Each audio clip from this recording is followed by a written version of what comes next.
Selamat pagi, saudara yang dikasih Tuhan. Selamat berjumpa lagi dalam persekutuan doa pagi GKI Gading Indah.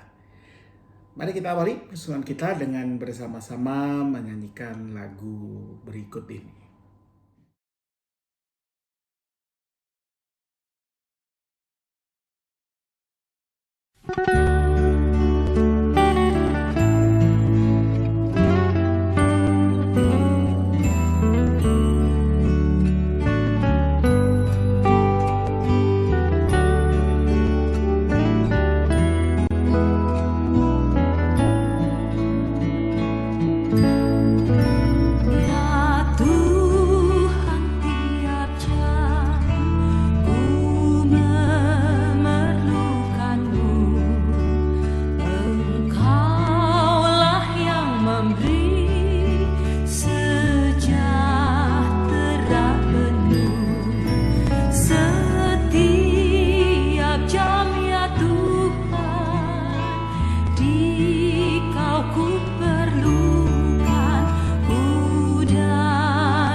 pada pagi ini akan terambil dari kitab Ratapan.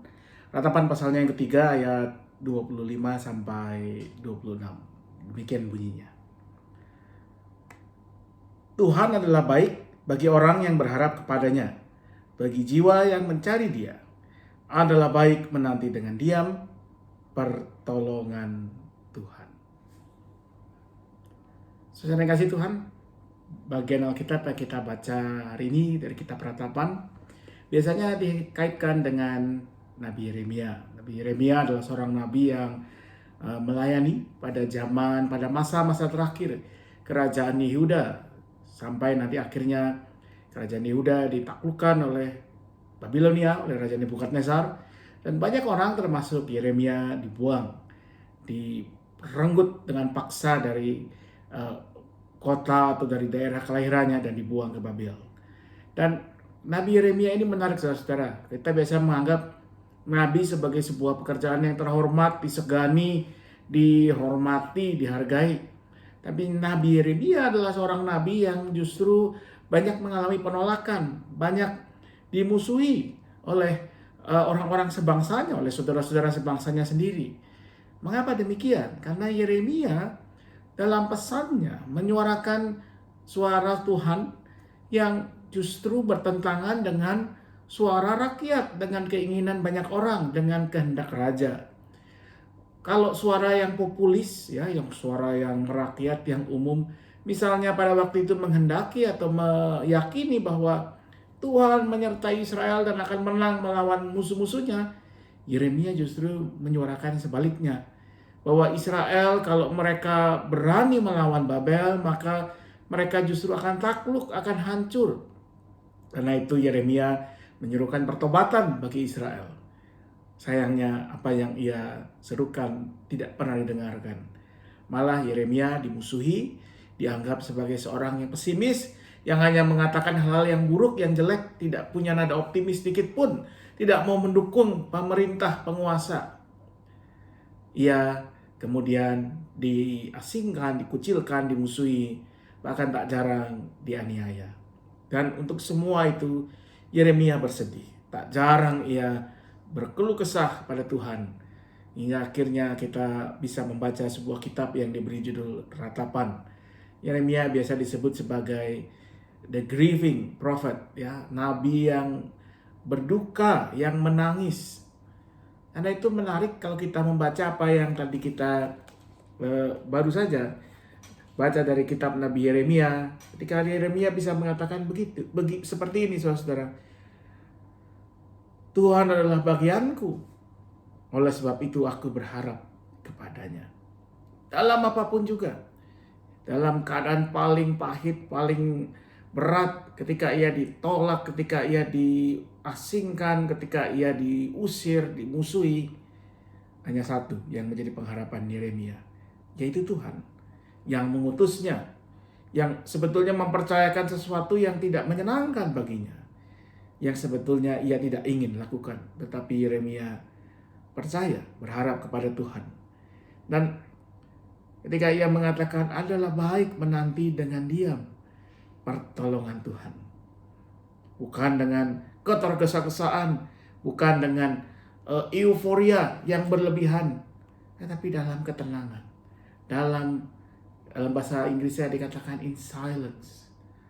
Dan betapa kita sekarang ada di zaman yang sukar untuk menjadi tenang, to be silent. Kita hidup dalam keriuhan, berita yang membombardir kita dengan berita ini, berita itu, yang dengan mudah juga kita forward sana, forward sini. Berita baik, berita jelek, apapun. Sehingga akhirnya kita sendiri menjadi bingung.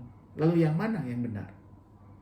Tapi Nabi Yeremia mengajarkan kepada kita untuk menanti pertolongan Tuhan dalam diam, dalam keheningan, in silence.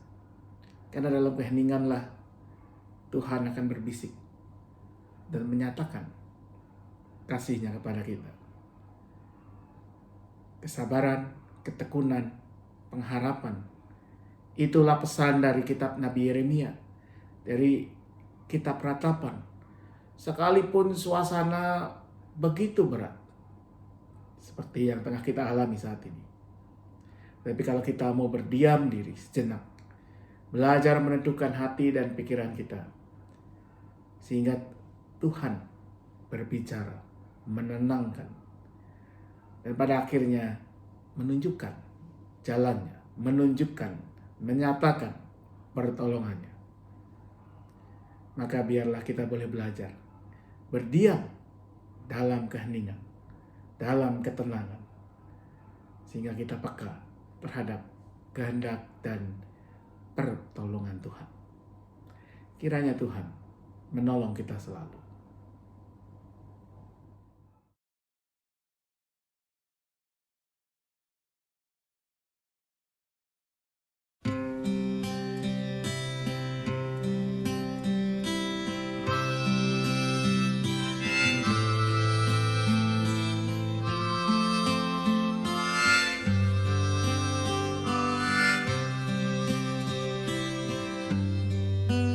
Ku ingin selalu dekat padamu, ikut Kau Tuhan, tiada jemu. Bila Kau pimpin kehidupanku, takkan ku ragu, tetap langkahku. Oh Juru Selamat, pegang tanganku, bimbinganmu yang aku perlu. Beri pertolongan dan kuasa-Mu, oh Tuhan Yesus, pegang tanganku.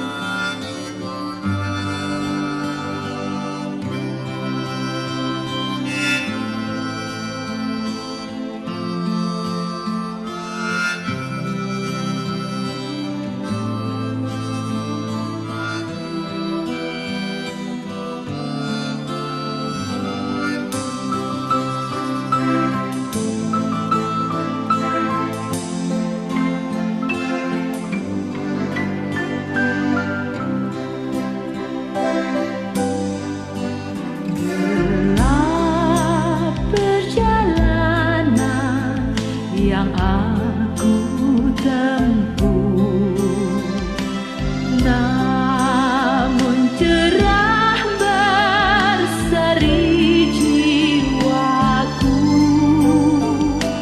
Susah kecewa di dunia fana, damai menanti di sorga baka. Oh Juru Selamat, pegang tanganku, bimbinganmu yang aku perlu. Beri pertolongan dan kuasa-Mu, oh Tuhan Yesus, pegang tanganku.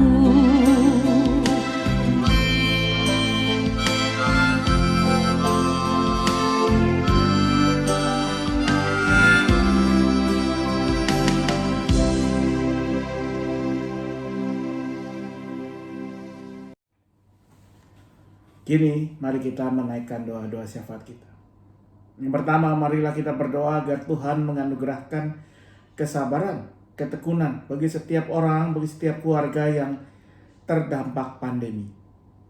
Mereka yang kehilangan pekerjaan, kehilangan mata pencarian, anak-anak yang harus menempuh pendidikan dengan cara online, jarak jauh, mereka yang harus menjalani masa atau saat-saat ini dalam sunyi, dalam sepi karena tidak bisa berinteraksi dengan banyak orang.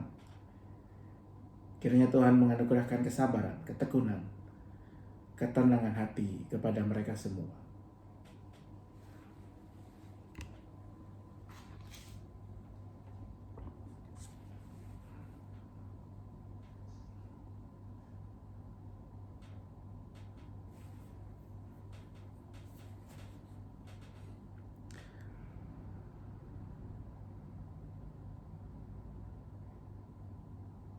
Kiranya Tuhan juga menganugerahkan hikmat dan keberanian bagi para pemimpin gereja, pemimpin bangsa dalam mengambil keputusan-keputusan yang penting. Agar tidak terburu-buru, tetapi dengan berpikir berkali-kali, menimbang semua hal. Dan kalaupun pada akhirnya harus mengambil keputusan yang mungkin tidak populer, tetapi harus dilakukan. Berikan keberanian, keteguhan hati kepada para pemimpin kami.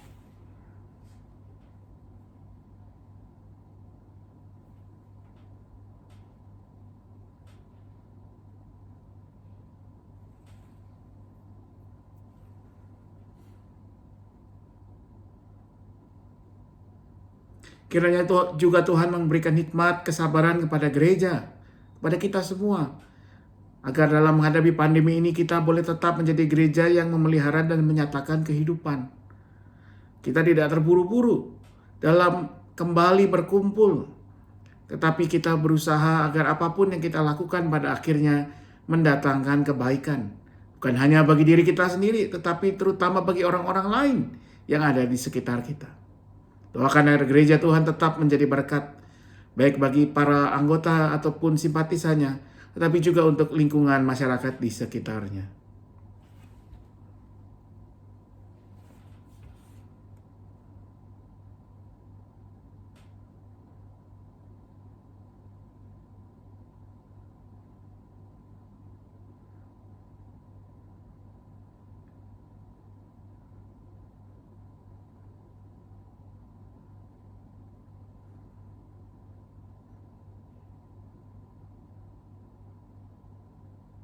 Terakhir, bawalah ke dalam doa kita masing-masing pergumulan kita di tengah keluarga, pergumulan pribadi, pergumulan-pergumulan yang tidak bisa kita bagi dengan orang lain.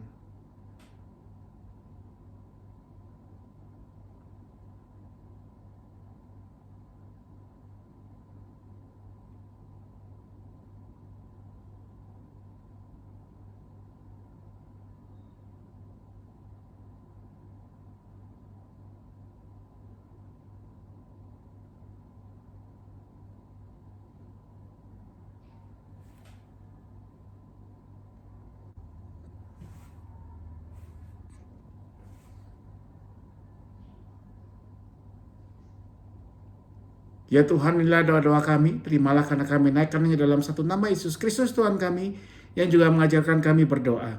Bapa kami yang di sorga, dikuduskanlah namamu, datanglah kerajaanmu. Jadilah kehendak-Mu di bumi seperti di sorga. Berikanlah kami pada hari ini makanan kami yang secukupnya. Ampunilah kami seperti kami mengampuni orang yang bersalah kepada kami. Janganlah membawa kami ke dalam pencobaan, tetapi lepaskanlah kami dari yang jahat. Karena Engkau yang punya kerajaan, kuasa, dan kemuliaan sampai selama-lamanya. Amin. Demikianlah persoalan doa bagi kita pada hari ini.